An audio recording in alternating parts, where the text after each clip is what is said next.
Hello, കുറേ നാൾ കൂടിയിട്ടാണ് ഞാനൊരു വീഡിയോ അപ്ലോഡ് ചെയ്യുന്നത് കേട്ടോ. ഇന്ന് ഫുഡ് മാത്രം ഫോക്കസ് ചെയ്തിട്ടുള്ളൊരു വീഡിയോ ആണ്. അപ്പോൾ അതെ, ഇന്ന് മെയിൻ ഐറ്റം ചിക്കൻ കറി വെക്കാനാണ് ഉദ്ദേശിച്ചിരിക്കുന്നത്.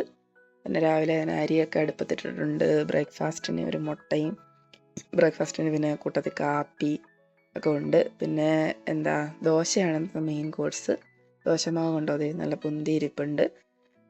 ഈ മിക്സാണ് കേട്ടോ, പെരിയാറിൻ്റെ ഇൻസ്റ്റൻറ്റ് ഇഡലി മിക്സ്. ഇതാണ് ഞാൻ ഇവിടുന്ന് യൂസ് ചെയ്യുന്നത്. അപ്പോൾ നമുക്ക് അറിയാലോ, ഇവിടുന്ന് അരിയും ഉഴുന്നൊന്നും വാങ്ങി അരയ്ക്കാനുള്ള സിറ്റുവേഷനൊന്നുമില്ല. ഇങ്ങനെയുള്ള പൊടികളാണ് നമുക്ക് ആശ്രയം. അപ്പോൾ ഇന്ന് ഈ പൊടി വെച്ചിട്ട് ഞാൻ ഈവനിങ്ങിലേക്ക് ഒരു ഈവനിങ് സ്നാക്ക് കൂടെ പ്ലാൻ ചെയ്യുന്നുണ്ട്. ജസ്റ്റ് സവാള ഇതൊക്കെ ഇട്ടിട്ട് ഒരു ഫ്രൈ പോലെ, ഒരു ഉഴുന്നുവട പോലെ ഉണ്ടാക്കാനുള്ള ശ്രമമാണ്. ഞാനത് പറയാം. ഇപ്പോൾ അതേ ചിക്കൻ കറിക്കുള്ള സവാളയൊക്കെ കട്ട് ചെയ്ത് വിട്ടു. പിന്നെ ചിക്കൻ മാരിനേറ്റ് ചെയ്ത് വെച്ചിട്ടുണ്ട്. ഇപ്പോൾ ഞാനത് ബേക്കിംഗ് ട്രേയിലേക്ക് വെച്ചു. ഇതൊന്ന് ഗ്രില്ല് ചെയ്തിട്ട് ജസ്റ്റ് കറിയാക്കാനാണ് ഞാൻ ഉദ്ദേശിക്കുന്നത്. അപ്പോൾ അധികം ഓയിൽ യൂസ് ചെയ്യാതെ എടുക്കാൻ വേണ്ടിയിട്ടാണ് അങ്ങനെ ചെയ്യുന്നത്. അങ്ങനെ ഓവനിലേക്ക് ഞാനത് വെച്ചു, ഗ്രില്ലായി കിട്ടി. ഇപ്പോൾ കറിയുമാക്കി ഞാൻ.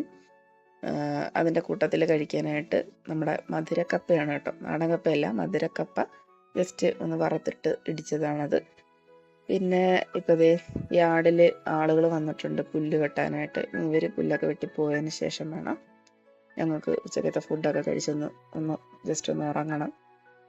ഓഫ് കിട്ടുമ്പോൾ ഇങ്ങനെയൊക്കെയാണ് നമ്മൾ എൻജോയ് ചെയ്യുന്നത്. അപ്പോഴാണ് ഇവർ വന്നത്. ഇനി ഉറക്കമൊന്നും നടക്കില്ല, മെഷീൻ്റെ സൗണ്ടാണ്. എന്തായാലും ഇത് ഇപ്പോൾ വൈകുന്നേരം അവർ പോയി. ഇപ്പോൾ അങ്ങനെ ഞാൻ പിന്നെയും വന്ന് 4 മണിക്ക് സെറ്റാക്കി വെച്ചിരിക്കുന്ന മാവെടുത്തു. ദോശമാവ് അതേ പൊടി തന്നെയാണ് കേട്ടോ ഇത്.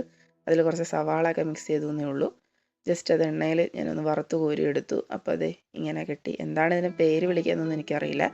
ഉഴുന്നുവടയുടെ ഒരു ടേസ്റ്റുള്ള ഒരു സ്നാക്കായിരുന്നു. ഒരു കാപ്പിയൊക്കെ തിളപ്പിച്ച് ഞങ്ങൾ ആ സ്നാക്കൊക്കെ കഴിച്ചു, എൻജോയ് ചെയ്തു.